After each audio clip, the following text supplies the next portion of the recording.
Welcome back, ladies and gentlemen, tankers of Blitz Universe, to the channel. My name is martindogger and I try to make videos to help you improve your gameplay in World of Tanks Blitz. And today it is a bit more of a tactical video, not a review, not a guide in terms of just the one tank. I'm trying to keep it simple today. And that's the theme for today's video for the 3 games I have to show you. Some of the gameplay is exciting, is exhilarating, gets your blood pumping. Some of the gameplay is just sort of driving around, shooting tanks and not getting shot in return. And there is also the second match where I get shot quite a lot, but where we just simply hold the line. This game, as you can see, I'm well and truly bottom tier. This is a bottom tier game at Naval Frontier. I'm in the Boar Sieg, I have no armor. I really don't want to go frontline, but if you have to go spot up some tanks, then you just do it. And this is a good position to go to on Naval Frontier to try spot up tanks. In hindsight, it would have been better to just shoot AP at a T-44, but I know I can penetrate the sides with HE, so I decided to load HE just to see what happened, what tanks would pop up. Maybe the Boar Sieg would go there, but alas, he didn't.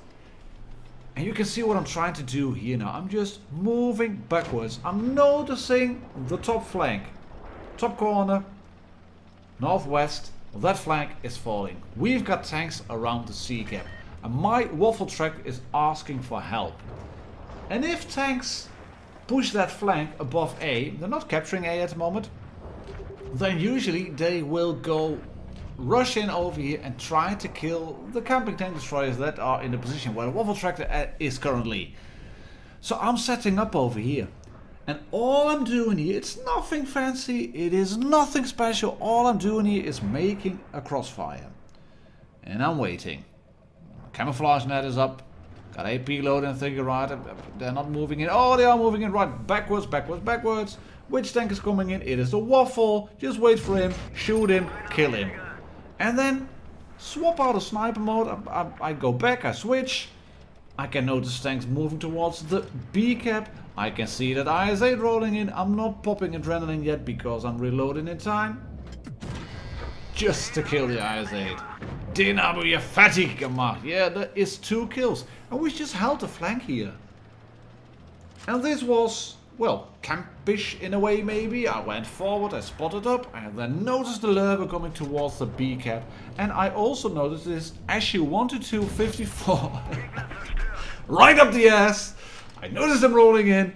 I noticed he was going towards C cap, which meant that he was not facing my way. I was out of sniper mode, I was able to watch that, and then you can penetrate him with HE in the butt for a nice roll and get my 3rd tier 9 kill on this game. And then HE to splash kill the lurver. I'm on 4 kills now. I would love to have a Redley Walters medal. But I also noticed that tank is falling, and I had also noticed that my fellow E75 was a guy who went towards the C cap and who was not really frontlining with a T9 heavy, which made me realize he might not be the most bright player alive. Why am I not pushing in then at the moment? Well, there's a T44 left, low health. Only 37 hit points. But he has a good gun. He has a good gun that can do some nice work with HE. And there is an Object 704 left. And that tank can really hurt me with HE as well. If you would do the math on it, an HE shot from an Object 704 plus an HE shot, or maybe just an AP shot from a T44, that would kill me. So I decided just to go back to my original position. I made a small little round on the battlefield, and I managed to kill 4 tanks, get a Hellonen's medal, killing 3 tanks a tier higher. This was all simple. It was just a matter of looking at the map, knowing where can I sit, where do I have the time to reload in safety, and then shoot another tank. And it's not epic in terms of damage, only 2k. But if I had decided to push or try to capture A or B, I would have been killed. And then we would have lost this game. Because, yeah, didn't have much confidence, to be honest, in the E75. Although he won in the end, he pushed, and he managed to kill the last 2 remaining tanks, and so in that regard, he won the game for us. But my 2k damage, it was instrumental in clearing that flank. There are moments when you have to clear a flank, and there are moments when you have to hold a flank. And I'm again bottomed here, and I'm in the Tankenstein, which is basically a Tiger B with a KV-4 turret on top, as you can see, and I've got nice flames coming out of my exhaust. It's looking all well and good, and this is a tank that can side scrape, and I'm not quite sure which gun I'm mounting. I think it's the American one, because America, yeah, coming again to save the modern day, America, yeah. Freedom is the only way, but it's Tankenstein, so yeah. I'm going to try the T-32 in place and then just bounce that shot. And you can see our Sese Cockhole in the IS-5 from the Synergy clan is thinking, right, I can just bump into Sieg, and I got an IS-5, so I have a Russian tank, and I'm invulnerable. Mate, you are not. Just look at that, he's down.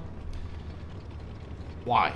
C-cap, it works from time to time, and from time to time it doesn't work at all. And what I decided to do here is go back behind that car. Because I went behind the car, I made it hard for the SU-152 to shoot me. And yes, Mr. IS-5, we might be stinky pussies now, but hey, I got my hit points still, and I'm alive. And we've managed to clear the A flank, or at least our mats got A capped, and Reds are pushing in on this flank. So I'm now just slowly moving backwards. Luckily that's a stock IS-3, I'm losing a bit of hit points, and I'm now going to side scrape off of the back of that VK100-01P. He has got the armor, I've got the armor as well. I know I can penetrate the turret front of that IS-3.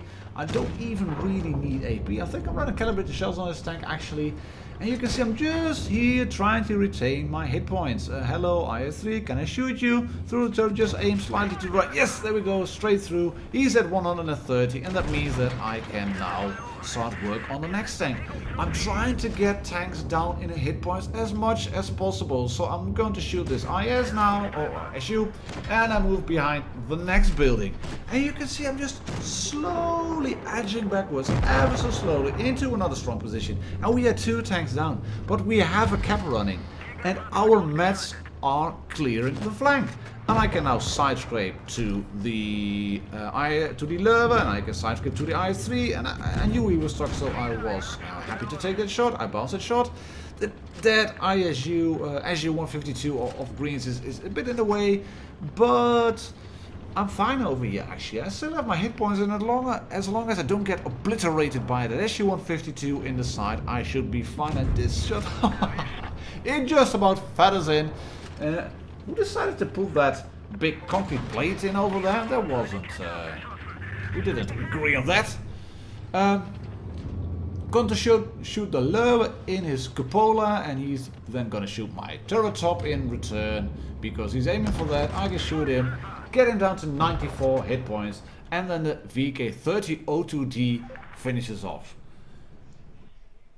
Epic gameplay, pretty solid. Just going forward, going to a position, holding it, and then just knowing, right, I have to retreat now, back 1 building, just back 1 more building, behind the VK100-01P, holding the line, getting a massive steel wall there, and basically securing the win. Next one is going to be in tier 10. And I'm going to drive the FV4202. And this game for me already started at the loading screen. I had noticed on the Reds Zolo 0782, Zolo, ISR clan, ex-Emperor's member. I know that guy can play. He can play really well. And he's in the T54, I'm in the FV4202. But T54, that's a force to be reckoned with. So I decided not to go up towards the A-cap. Why is that? I'm not quite sure what tanks will be doing here. It is supremacy. Tanks sometimes just roll in force towards A cap, sometimes they go towards C cap. My team is doing that as well, and this is a great position to be in. Federer shotting onto the T-57 heavy, and I can spot up tanks over here. And I'm not a fan of just going in YOLO, but I want to clear this AMX 30 prototype. Why? I want to keep the grill alive. So switch the hash, bump a big shell into his side, and the AMX can now no longer circle the grill. And that's why I'm putting my front into the AMX face, protect the grill, track him in place, get one shot in, bounce a shot from him, then bounce a shot from the waffle, and we got the bounce a shot from the FP as well. A bit lucky, but hey, fortune favors the brave. We've managed to capture B, and our grill is still alive. So when you have two bounces like this, you could start thinking, right, RNG is well and truly on my side. I'm just going to roll in, I'm going to clear that FV, I'm going to clear the waffle, I got hash, but no, I'm going back. I'm noticing this tank, the Conqueror, is calling for help. And I'm sizing up the competition. What is going on over here? Can I shoot the waffle? No, I can't shoot the waffle. Reds are capturing C as well? Good. Conqueror is still there. And now, notice what is happening. There's an object 140 over there. Still haven't figured out where Zolo is, but the Conqueror is doing fine. He's just sitting there. He's trying not to lose 8 points. He lost some, but I moved back in time, just in time, to help him out. Hash through the side of the object 140. You can penetrate him, just aim above the tracks, and you will do lovely little rolls. And the object 140 is going down thanks to the Conqueror now. And because I moved back, that's going to make us win this game. Because I'm now in a favorable position compared to the T-54. I am hull down, and my turret isn't brilliant. Yeah, I knew I wouldn't penetrate that shot, but I wanted to shoot him anyway, just to keep his attention. The FV is going to roll in. That is a bit annoying on the tracks. But you can see I'm just moving from one hull down position, and I'm going to move to the next one. Because I also noticed that the FV dropped from the radar. And now I'm sitting here behind this little rock. I got protection to my left. And take a look at the minimap. The FV215B183 is going to pop just now. Had I been on the left side of that rock, he would have been able to get a shot in on me. So I shoot him, I notice the FV rolling in, alright, I'm going to turn in over here. You can't shoot me through that house. Zolo is a one shot to me, clear him out, then behind the building, and just in time I track the FV into place. He's desperate, wastes a shot on me, and I can now clear him. And I do stuff up because I was thinking, right, I can hash you through the turret front. And I should have noticed that he was a one shot for me when using APCR. Then I would have killed him. Then I would have been above 4k damage and a top tier 10 kill. And that probably would have given me the ace game in the FV4202. Still haven't picked that one up. Still trying. So I'll keep playing it. But this was a great first class game. And it was basically just simple gameplay. Hold the line. Keep the grill alive, then retreat to a position to hold the flank together with the Conqueror. Well, that's my theory, my thoughts anyway. I hope you found this video useful. My name is martindogger. Thank you very much for watching. Please subscribe if you haven't already, and I'll catch you all on the next video. Cheers and happy tanking.